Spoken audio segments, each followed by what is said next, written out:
दोस्तों, बगैर किसी देरी के हम वीडियो की शुरुआत करते हैं, लेकिन मैं दोहराना चाहूंगा, अगर आप दक्षता परीक्षा शिक्षक पात्रता परीक्षा का कंप्लीट पीडीएफ नोट चाहते हैं तो हमसे जरूर संपर्क करें। हमारा संपर्क सूत्र है 7631314948। व्हाट्सएप पर इंडिविजुअली पीडीएफ नोट्स उपलब्ध कराने के साथ साथ हम यूट्यूब वेबसाइट के माध्यम से वीडियोज और क्विज उपलब्ध कराते हैं, आपके परीक्षा की कंप्लीट तैयारी कराते हैं। आज हम जानेंगे हिंदी शिक्षण के सामान्य सिद्धांत, जो आगामी दक्षता परीक्षा और शिक्षक पात्रता परीक्षा के लिए काफी इंपॉर्टेंट है। चाहे वो हिंदी शिक्षण हो, चाहे उर्दू शिक्षण हो, चाहे कोई भी प्रकार का सीखने सिखाने की प्रक्रिया हो। सीखने सिखाने की प्रक्रिया के लिए चार प्रमुख घटक आवश्यक होते हैं: शिक्षार्थी, शिक्षक, पाठ सामग्री। यानी विद्यालय में बच्चा होना चाहिए जिसे कोई पढ़ा रहा हो, एक शिक्षक होना चाहिए जो पढ़ाता हो, तीसरा जो होता है पाठ होना चाहिए, यानी शिक्षक क्या पढ़ाएंगे ये सिलेबस भी पहले से निर्धारित होना चाहिए। इसके बाद सामग्री। सामग्री में ब्लैक बोर्ड, चौक, डस्टर, विद्यालय भवन, बेंच, डेस्क और सारे टीचिंग लर्निंग मटेरियल आते हैं जो पठन पाठन में सहायक होते हैं। यानी सीखने सिखाने के लिए, शिक्षण प्रक्रिया को प्रभावी बनाने के लिए यह चारों चीजों का होना आवश्यक है। एमसीक्यू में ये चारों में से 3 ऑप्शन दिया रहेगा, आपको सही की पहचान करना है। हिंदी शिक्षण होता क्या है, आइए हम यह जानते हैं। हिंदी शिक्षण का मतलब है विद्यार्थियों में इस सीमा तक क्षमता विकसित हो कि वह किसी भी रचना के बारे में स्वतंत्र राय बना सके और आत्मविश्वास पैदा कर सके। वे समझ पाएंगे कि सुनना, बोलना, पढ़ना और लिखना, इन चारों प्रक्रियाओं में अपने पूर्व ज्ञान की सहायता से अर्थ की रचना कर कही गई बात के निहितार्थ को पकड़ सके। बच्चा जब विद्यालय में आता है तो पूर्व ज्ञान लेकर आता है, किसी भी टॉपिक पर उसको कुछ न कुछ नॉलेज होता है। हिंदी शिक्षण में भी आप उसी नॉलेज का उपयोग करके उसको आगे बताएंगे, उसे आगे पढ़ाएंगे, ताकि बच्चे अपने पूर्व ज्ञान के माध्यम से आपकी बातों को आसानी से समझ सके और उसके शिक्षण कौशल का विकास हो। शिक्षण में बच्चों की रुचियों का, क्षमताओं का, व्यक्तिगत विभिन्नताओं का ध्यान रखा जाता है। बच्चे की रुचि जिस सब्जेक्ट में हो, जिस टॉपिक में हो, हमें चाहिए कि वही पढ़ाए। बच्चों में व्यक्तिगत विभिन्नता होती है। कोई बच्चे होते हैं जिसका मदर टंग उर्दू होता है, कोई बच्चे भोजपुरी बोलते हैं, आप उसको उसी विभिन्नता के आधार पर पढ़ाएं। शिक्षण देते समय एवं बालक दोनों ही का ध्यान रखा जाना चाहिए। हिंदी भाषा शिक्षण के समय निम्नलिखित सिद्धांतों का ध्यान रखना चाहिए। आइए हम जानते हैं कि वह सिद्धांत कौन है जो हिंदी भाषा शिक्षण के समय ध्यान में रखना चाहिए। आइए एक एक करके हम जानते हैं। जो सबसे पहला सिद्धांत है वो है स्वाभाविक रुचि का सिद्धांत। हिंदी भाषा शिक्षण के समय आपको बच्चों की रुचि को देखना है। भाषा जो होती है अर्जित संपत्ति होती है, कोई सीखकर पैदा नहीं होता, दुनिया में आकर सीखता है। बच्चा स्वभावतः पहले बोलना सीखता है और सुनकर तथा बोलकर भाषा सीखता है। आप में के घर में भी जो बच्चे हैं वो सबसे पहले बोलता है, स्पीक करता है, उसके बाद आपकी बातों को सुनकर बोलकर ही भाषा सीखता है। बालक के शिक्षण उस समय तक कारगर नहीं होगा जब तक उसमें सीखने के लिए रुचि जागृत न हो। आपको जो है बच्चे में एक इंटरेस्ट पैदा करना है कि वह पढ़ने में खुद रुचि ले। इसीलिए हिंदी शिक्षण के क्रम में रुचि जागृत करना अत्यावश्यक होता है। यह था पहला सिद्धांत, स्वाभाविक रुचि का सिद्धांत। दूसरा सिद्धांत है क्रियाशीलता का सिद्धांत। यह भी काफी इंपोर्टेंट है। सीखने की प्रक्रिया में बच्चों को क्रियाशील रखना आवश्यक है। उन्हें क्रियाशील रखने के लिए उनके पसंद की गतिविधियां की जानी चाहिए। भाषा शिक्षण के समय छात्रों को क्रियाशील रखने के लिए प्रश्न पूछना, उत्तर लेना, साहित्यिक कार्यक्रम चलाना, पाठों का अभ्यास करना आदि कार्य अपनाए जा सकते हैं। यानी क्लास में बच्चे बैठे हुए हैं, आप पढ़ा रहे हैं तो उसे गतिशील रखिए। बच्चा आपसे सवाल पूछे, आप बच्चे से सवाल पूछे। आप जो है अलग अलग विधि से, अलग अलग तरीके से बच्चे को पढ़ाए ताकि उनमें क्रियाशीलता आए। आप साहित्यिक कार्यक्रम करें, क्विज करें, आप जो है अंतराक्षरी खिलवा दें, आप खेल खेल में पढ़ाएं, आप बच्चों को समूह में बांटकर पढ़ाएं, अलग अलग तरीका आप अपना सकते हैं ताकि उसमें क्रियाशीलता का विकास हो। दूसरे सिद्धांत के बाद हम बढ़ते हैं तीसरे सिद्धांत की ओर। तीसरा सिद्धांत है अभ्यास का सिद्धांत। अभ्यास बोलते हैं प्रैक्टिस को। एक माकुला है, करत करत अभ्यास के जड़मति होत सुजान। यह उक्ति काफी प्रचलित है, यानी अभ्यास लगातार करने से उसके अंदर प्रतिभा का विकास होता है। वह पढ़ना लिखना उसके लिए सहज हो जाता है। भाव अभिव्यक्ति, व्याकरण, शब्दावली, ये सब के सब जो है अभ्यास पर ही निर्भर है। अगला है प्रेरणा का सिद्धांत, यानी प्रेरणा बोलते हैं मोटिवेशन को, यानी बच्चे को आप इस तरह समझाएं कि उसे कोई डिमोटिवेट ना कर पाए। प्रेरणा का सिद्धांत सीखने की दृष्टि से काफी महत्वपूर्ण है, किंतु उचित अवसर पर इसका उचित उपयोग बहुत ही आवश्यक है। जब बच्चे को मोटिवेशन की आवश्यकता हो तभी आप मोटिवेशन दें। पाठकों को रुचिकर बनाकर बच्चों को सीखने के लिए प्रेरित किया जा सकता है। किताबों में देखे होंगे ऐसे ऐसे पाठ सम्मिलित होते हैं जो किसी कहानी, किसी मोटिवेशनल स्टोरी से उठाए जाते हैं ताकि बच्चे प्रेरित हों। नेक्स्ट सिद्धांत है चौथा सिद्धांत, प्रेरणा के सिद्धांत के बाद जीवन से जोड़ने का सिद्धांत। यानी इस सिद्धांत का मतलब है कि किसी भी विषय को पढ़ाते समय यह ध्यान रखना चाहिए कि वह जीवन में आने वाली परिस्थितियों से संबंधित हो। बालक उन बातों विषयों को सरलता से सीख लेता है जो इसके जीवन से संबंधित होते हैं। यदि जीवन से संबंधित नहीं होता तो वह रुचि नहीं लेता है। यानी बच्चे को वही पढ़ाना है जो उसके जीवन में उपयोग होता हो। एग्जाम्पल देंगे हम तो उसके दैनिक जीवन का देंगे, उसके घर का देंगे, आस पड़ोस का देंगे। अगर हम उसे बड़े शहर का, ऐसे शहर का एग्जाम्पल देंगे जहां वो कभी गए नहीं हैं तो उसे समझने में दिक्कत होगी, उसका रुचि कम हो जाएगा, यहां तक कि वे बोरिंग फील होंगे। इसीलिए हमें जो क्या करना चाहिए, उसको ऐसा पढ़ाना चाहिए जो इसके जीवन से जुड़ा हुआ हो। पर्यावरण को प्राथमिक कक्षा में अनिवार्य कर दिया गया है, क्योंकि पर्यावरण का मतलब ही होता है आसपास की चीजों को पढ़ाना।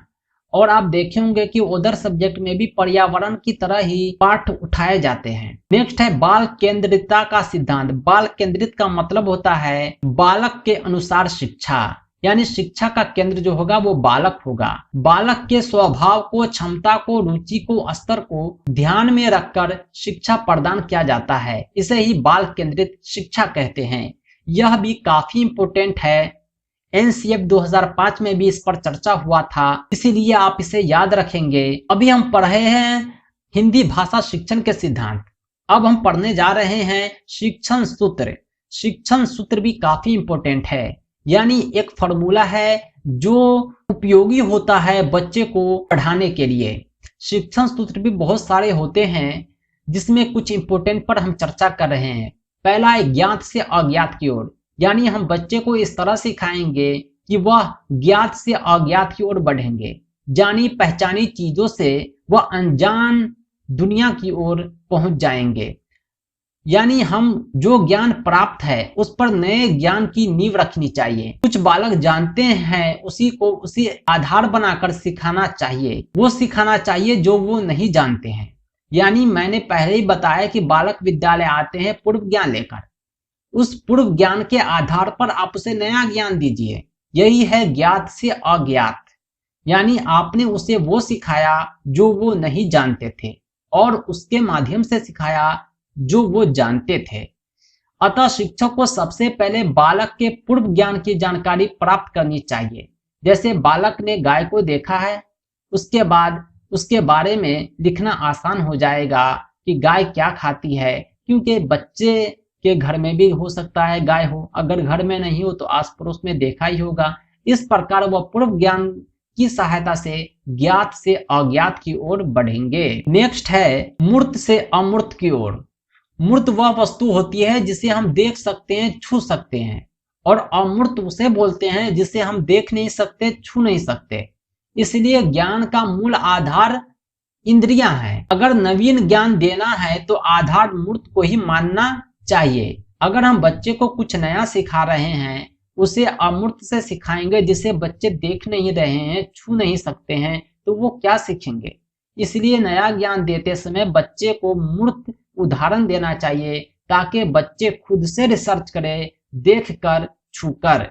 उदाहरण के लिए दोस्ती को समझाने के लिए मूर्त रूप से दोस्त से परिचित कराएंगे। बच्चे को कहेंगे कि दोस्ती क्या होता है तो वे सोचते रह जाएंगे, लेकिन उसे कहेंगे कि वो तुम्हारा दोस्त है, इसके साथ तुम अपना खाना शेयर करते हो, इसके साथ तुम खेलते हो, तो कहेंगे कि बाबू यही जो है दोस्ती है।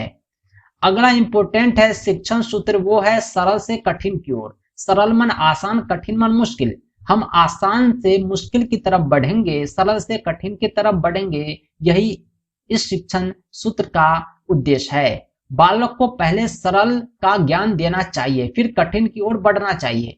मतलब बालक को पहले वह सिखाना चाहिए जो सरलता से सीख सके। यहाँ सरल का अर्थ है बालक की दृष्टि से सरल, न कि आपकी दृष्टि से। विभिन्न नाम पद सिखाने के बाद ही संख्या बतलाना चाहिए। पहले हम बालक को बोलेंगे कि ये क्या है, कलम। कलम दिखाएंगे, बोलेंगे कलम। कलम क्या है, नाम है। गंगा का नाम सुने हो, कहेगा हाँ। गंगा क्या है, नदी है। उसके बाद बोलेंगे कि कोई भी नाम को हम संज्ञा कहते हैं, चाहे वो नदी का नाम हो, आदमी का नाम हो, दरिया का नाम हो, किताब का नाम हो, पेड़ का नाम हो। इस प्रकार बच्चे सरल से कठिन की ओर बढ़ेंगे। जिसे वो जानते हैं वो उसके लिए सरल है और संज्ञा उसके लिए कठिन है, क्योंकि अभी वह नहीं जानते हैं। इस प्रकार इस शिक्षण सूत्र का उपयोग करके हम आसानी से पढ़ा सकते हैं। नेक्स्ट है पूर्ण से अंश की ओर। पूर्ण मन पूरा, अंश मन आधा। यानी ऐसे तरह हम बच्चे को सिखाएंगे कि उसके सामने पूर्ण रूप रख देंगे, उसके बाद उसको छोटे छोटे टुकड़े में बांटकर सिखाएंगे। हिंदी अध्यापकों को पहले वाक्य एवं शब्दों का ज्ञान कराना चाहिए, इसके बाद अक्षरों का ज्ञान। छोटे छोटे बच्चों की किताबों में आपने देखा होगा राइम्स होता है, सुंदर कविताएं होती है, जिसे सब बच्चे आसानी से याद कर लेते हैं। उसका कारण क्या है कि वह लय में पढ़ा जाता है और बच्चे को सेंटेंस का, वाक्य का ज्ञान हो जाता है। उसको हम तोड़कर बच्चे को दिखाएंगे कि देखो ये जो है 4 शब्दों से मिलकर बना है, उसे शब्द का ज्ञान भी हो जाएगा। उसके बाद हम उसे अक्षर बतलाएंगे कि ये शब्द किन किन अक्षरों से मिला है। इस प्रकार हम पूर्ण से अंश की ओर बढ़ेंगे, यानी पूरी वाक्य से हम अक्षर सिखा दिए। अगला है विशेष से सामान्य की ओर, यानी विशेष से हम जो है सामान्य की ओर बढ़ रहे हैं। बालक को विशेष ज्ञान से सामान्य ज्ञान की ओर ले जाना चाहिए। इसका अर्थ है कि पहले उदाहरण प्रस्तुत किया जाए, फिर उदाहरण के आधार पर सामान्य नियम बताए जाएं।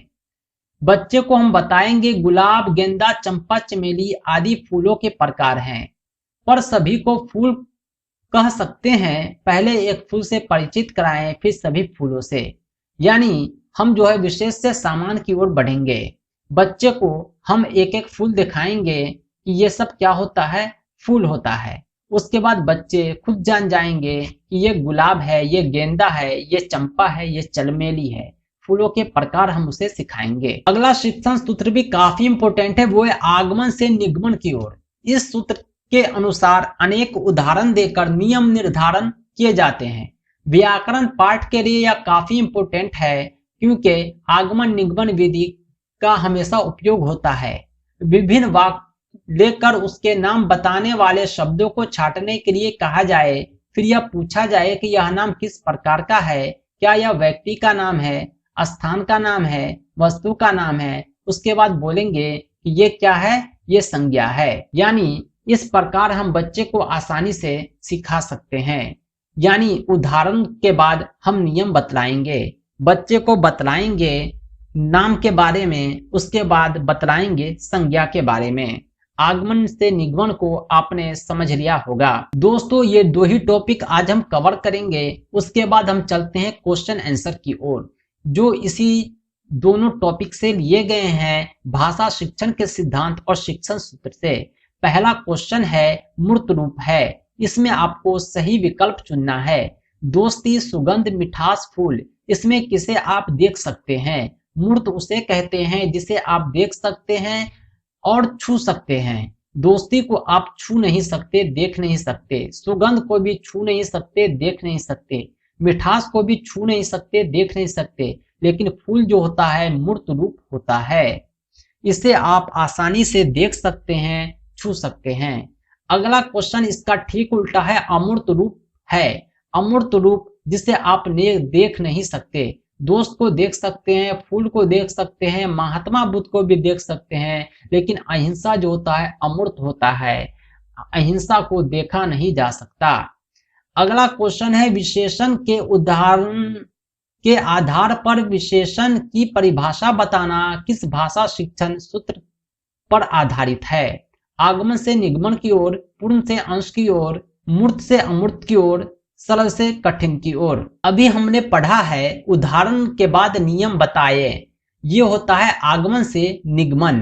पहले उदाहरण बताएंगे फिर नियम बताएंगे। हमने आपको संज्ञा का एग्जाम्पल दिया था, यहाँ विशेषण के एग्जाम्पल देकर प्रश्न बनाए गए हैं। सही जवाब हो जाएगा ऑप्शन 1। बढ़ते हैं नेक्स्ट क्वेश्चन की ओर। नेक्स्ट क्वेश्चन है, माँ के माध्यम से स्नेह की कल्पना करना किस भाषा शिक्षण सूत्र पर आधारित है? माँ के माध्यम से स्नेह की कल्पना करना, माँ जो होती है एक मूर्त होती है जिसे आप देख सकते हैं, लेकिन स्नेह को देखा नहीं जा सकता, ये अमूर्त होता है। ये किस प्रकार का शिक्षण सूत्र हुआ? ये मूर्त से अमूर्त हुआ। नेक्स्ट क्वेश्चन है, बालक को सीखने में उसी समय आनंद आता है जब वह क्रिया द्वारा अपने आप सीखता है। उपयुक्त कथन किस सिद्धांत की ओर इशारा करता है? यह जो है क्रियाशीलता के सिद्धांत की ओर इशारा करता है।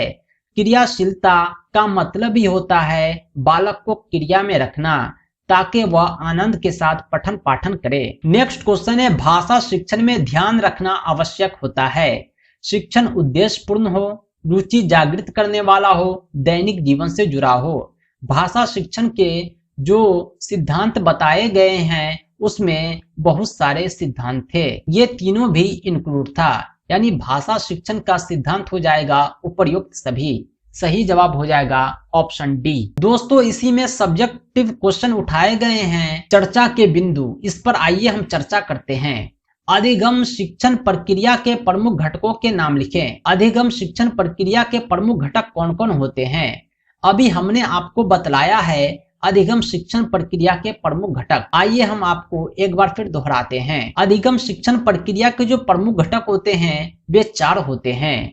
वे 4 कौन कौन हैं हमने चर्चा कर चुका है, जिसे अभी आप देख रहे होंगे।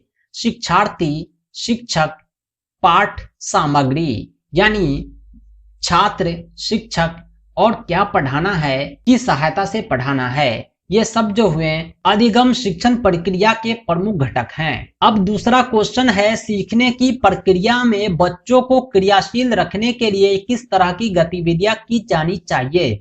सीखने की प्रक्रिया में अगर बच्चे को क्रियाशील रखना चाहते हैं तो उसके रुचि के अनुसार उसे समूह में बांटना चाहिए। उसके स्वभाव के अनुसार बाल केंद्रित शिक्षा देनी चाहिए ताकि बच्चे में रुचि का विकास हो। और जब तक बच्चे की रुचि को, उसके पूर्व ज्ञान को आप नहीं जानेंगे तब तक आप उसे क्रियाशील नहीं रख सकते हैं। आप बच्चों से सवाल पूछेंगे, बच्चे आपसे सवाल पूछेंगे, रुचि के साथ वो पढ़ाई करेंगे, इस प्रकार आप बच्चे को क्रियाशील रख सकते हैं। अगला है, प्रमुख शिक्षण सूत्रों को उदाहरण सहित बताएं। प्रमुख शिक्षण सूत्र कौन कौन होते हैं इस पर हमने चर्चा कर चुका है। आइए इसे हम एक बार फिर दोहराते हैं। बहुत सारे शिक्षण सूत्र होते हैं जिसमें पहला होता है ज्ञात से अज्ञात की ओर, मूर्त से अमूर्त की ओर, सरल से कठिन की ओर, पूर्ण से अंश की ओर, सामान्य से विशेष की ओर, विशेष से सामान्य की ओर। इसके अलावा होता है आगमन से निगमन की ओर। ये सब जो होते हैं प्रमुख शिक्षण सूत्र होते हैं। इस शिक्षण सूत्र का उपयोग करके आप छात्रों को अच्छे से पढ़ा सकते हैं। इसके उदाहरण, परिभाषा हमने सब विस्तार से इसी वीडियो में बतला दिए हैं, आप इसे दोबारा सुन सकते हैं। अगला है, व्याकरण के पाठों को बताने के लिए किस अधिगम सूत्र का उपयोग किया जाता है? व्याकरण के जो पाठ होते हैं वह उदाहरण और नियम पर आधारित होते हैं। इसके लिए सबसे ज्यादा इंटरेस्टिंग है, लाभदायक है, वह आगमन से निगमन की ओर है। इसमें बच्चों को आप सबसे पहले उदाहरण देंगे, उदाहरण देकर उसे समझाएंगे, आसपास के जीवन से जोड़ेंगे। उसके बाद उसे हम नियम बताएंगे, जैसे हम उसे बतलाएं नाम क्या होता है, कुछ आदमी का नाम बताएंगे, कुछ जो है जानवर का नाम बताएंगे, कुछ जो है पेड़ का नाम बताएंगे, कुछ नदी का नाम बताएंगे, कुछ जो है किताब का नाम बताएंगे और कहेंगे कि बाबू ये सब नाम है, सब के सब नाम क्या है, संज्ञा है। दोस्तों आज हमने दो टॉपिक को कवर किया है और उसके क्वेश्चन आंसर किया है। ये सब दक्षता परीक्षा के मॉड्यूल के लेक्चर और सॉल्यूशन थे। हमारे चैनल पर दक्षता परीक्षा की कंप्लीट तैयारी कराई जाती है, पीडीएफ नोट्स उपलब्ध कराए जाते हैं। आप दक्षता परीक्षा, शिक्षक पात्रता परीक्षा, किसी भी टीचिंग एग्जाम का कंप्लीट पीडीएफ नोट्स चाहते हैं तो हमसे जरूर संपर्क करें। हमारा संपर्क सूत्र है 7631314948। विशेष तैयारी के लिए आप हमारे चैनल की सदस्यता जरूर लें। सदस्यता लेने के लिए सब्सक्राइब के बगल में आपको ज्वाइन बटन दिख रहा होगा, इसी पर आपको क्लिक करना है। हम आपको विशेष तैयारी कराएंगे।